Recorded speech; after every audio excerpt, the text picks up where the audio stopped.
এই বোরকাটা আপনারা অনলাইনে বিভিন্ন পেজে অ্যাভেলেবেল দেখে থাকবেন। তো অনলাইন থেকে জিনিস কিনে প্রতারিত হওয়ার ভয়ে আমি নিজেই এই স্টাইলে একটা বোরকা তৈরি করে ফেললাম। তো আসসালামু আলাইকুম ভিউয়ার্স। তো আমি একটি কাপড় কিনে নিয়েছি 800 টাকা দিয়ে। এই কাপড়টা কিনেছি আমি 2 গজ 8 গিরা কাপড়। কাপড়টা কি নাম আমি জানি না ঠিক। 300 সাড়ে 300 টাকা করে গজ নিয়েছিল। তো আমি এখানে নিচের অংশ প্রথমে কেটে নিব। তার জন্য আমি এখানে লম্বাই নিয়েছি 40-41 ইঞ্চি, যেহেতু আমি 54-55 সাইজের একটি লং বোরকা করব।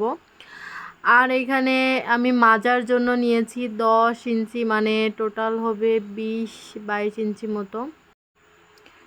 এখন এই যে নিচের থেকে দাগ টেনে আমি জয়েন করে নিব। যেহেতু আমি মাঝে একটা বক্স কুচি দিব, এজন্য একটু বেশি করে নিয়েছি। মেজারমেন্ট ছাড়াও আমি প্রায় 5-6 ইঞ্চি কাপড় বেশি নিয়েছি। তো পিছন সাইড কাটা হয়ে গেল। এখন আমি সামনের পার্ট কাটবো, ওই উপরের অংশটুকু কাটবো। ফ্রন্ট সাইডের এই যে গলার অংশটা আমি এখানে নিয়ে নিয়েছি 2.5 ইঞ্চি এবং লম্বাই নিয়ে নিয়েছি 6.5 ইঞ্চি মতো। আমি এখানে ভি গলা করব। অ্যাকচুয়ালি গলা যেটাই হোক ডিজাইনটা ম্যাটার করে না, যেহেতু আমি হিজাব পরবো, যেমনই হোক সেটা কোনো ব্যাপার না। তো আমি এখানে যে শোল্ডারের অংশ নিয়েছি 6, কিন্তু আমি পরে এটা আরও কমিয়েছিলাম, এটা 5.5 মতো কেটেছিলাম। আর লম্বাই নিয়ে নিলাম 6.5 ইঞ্চি, যেহেতু বোরকার একটু ঢিলা হয়, তো এখানে 6.5 ইঞ্চি নিলেই ঠিকঠাক হবে। তো আমি এই যে বডি পার্টটা কেটে নিলাম। বডি পার্টের ব্যাক পার্ট এবং ফ্রন্ট পার্ট নেকটা কিন্তু একটু আলাদা হয়ে থাকে। আমি এখানেও পিছন সাইডের গলাটা উঠানো করেছি। আর এই তো হাতাটা কেটে নিলাম। যদিও পরে আমি একটা চিপানো হাতা করেছি, কারণ এই হাতাটা মানাচ্ছিল না। তো এই যে আমার কাপড়টা কাটা হয়ে গেল। এখন এই যে সামনের পার্টে, যেহেতু ব্রেস্ট ফিডিং মাদার আমি, সো সামনে আমি চেন ইউজ করব।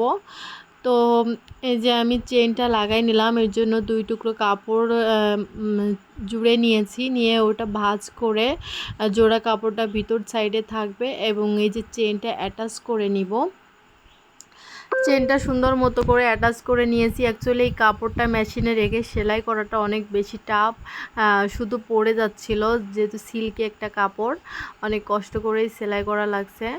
তো এই যে গলার পটির জন্য আমি কাপড় নিয়েছি, আমি এখানে বক্রম ইউজ করিনি, এমনিতেই নিয়েছি, কেননা আমার এটা হিজাবের ভিতরেই থাকবে গলাটা। সো গলাটা যাই হোক সেটা নিয়ে আমার মাথা ব্যথা নাই। তো এই যে গলাটা আমি যে কাপড় জুড়ে নিয়েছি, অ্যাটাচ করে নিয়ে চাপ সেলাই দিয়ে নিয়েছি। এখন এই যে পিছন পার্টের অংশের সাথে সামনের পার্ট জুড়ে নিব, 2 সাইড শোল্ডারের 2 সাইড সেলাই করে নিব। তো এই যে আমি 2 সাইড সেলাই করে নিয়েছি, নিয়ে এখন পিছনের গলাটা আর কাজ করব। তো যেহেতু আমি উঠানো গলা দিয়েছি, এজন্য এই যে একটা কাপড় জুড়ে নিয়ে উল্টা করে সেলাই করে নিলেই হয়ে যাবে পিছনের গলাটা। তো আমার মোটামুটি নেকের কাজ শেষ। এখন এটা নিচের অংশের সাথে জুড়ে নিব। এর জন্য আমি এই যে নিচের অংশে একটা বক্স কুচি তৈরি করে নিলাম। এখানে প্রায় 2 ইঞ্চি মতো একটা কাপড় কিভাবে আমি সেলাই করে বসিয়ে নিচ্ছি দেখেন, বক্স কুচি বানানোর জন্য। এটা দেখে আপনারা ইজিলি একটা বক্স কুচি তৈরি করে ফেলতে পারবেন।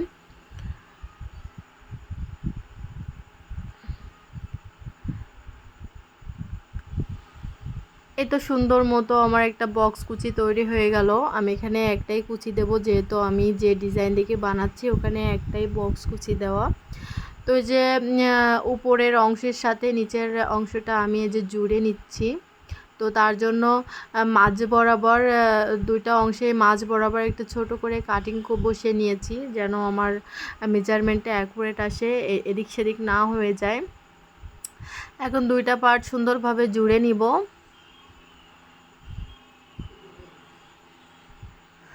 তো এই তো 2 পার্টে আমার নিচের অংশ জোড়া হয়ে গিয়েছে। দেখেন খুব সুন্দরভাবে জোড়া হয়ে গেল। এখন 2 সাইড সেলাই করব। ওই বোরকার ডিজাইনে হাতার ওখানে একটু কুচি দেওয়া আছে, তো আমি এই কুচির ডিজাইনটা করে নিব। হাতায় এখানে বসিয়ে নিয়েছি কুচির ডিজাইনটা। এরপর এখানে হাতা অ্যাটাচ করব। এখন 2 সাইডটা আগে সেলাই করে নিব, নিয়ে পরে আমি হাতাটা অ্যাটাচ করব। হাতাটা আমি এখানে একটু মোটা রাখলেও পরে কিন্তু আমি এটা চিকন করে ন্যারো করে দিয়েছিলাম, কেননা ওই বোরকার সাথে এই মোটা হাতাটা যাচ্ছিল না। তো এই 2 সাইড জুড়ে নিয়েছি, নিয়ে এখন তারপরে আমি যে নিচের সাইডটাও ভেঙে সুন্দর করে ভাঁজ করে নিয়েছি। এটা আয়রন করে চেপে চেপে আয়রন করার পরে ফিনিশিংটা কিন্তু সুন্দর চলে আসবে ইনশাল্লাহ। যেহেতু আমাদের নর্মাল মেশিনে সেলাই করা, এজন্য অত বেশি ফিনিশিং ভালো আসে নাই, তো আয়রন করে বসিয়ে নিলেই সুন্দর ফিনিশিং চলে আসবে। তো এখন হাতা বডি পার্টের সাথে হাতাটা জুড়ে নিব। জুড়ে নেওয়ার পরে আমার বোরকাটা কমপ্লিট হয়ে গেছে ইনশাল্লাহ। এখন দেখেন কত সুন্দর একটা বোরকা তৈরি হয়ে গেল। আমি হাতায় ম্যাচিং করে 4টা শো বোতাম লাগিয়ে নিয়েছি এবং একটু চুচ হাতা টাইপের করেছি, কেননা ওটাতে একটু বড় হাতা মানাচ্ছিল না। তো বোরকাটা আসলে এত বেশি সুন্দর হয়েছে, মানে পরতেও যত বেশি আরাম, কাপড়টাও অনেক বেশি আরামদায়ক। এবং মানে হয় না, অনলাইনে কিনলে আপনার একরকম দেখায় আর এক রকম দেয়, সেই প্রতারিত হওয়ার ভয় নাই নিজে তৈরি করে নিতে পারলে। তো ওই সেম ডিজাইন সেমভাবে এত সুন্দর হয়েছে বোরকাটা।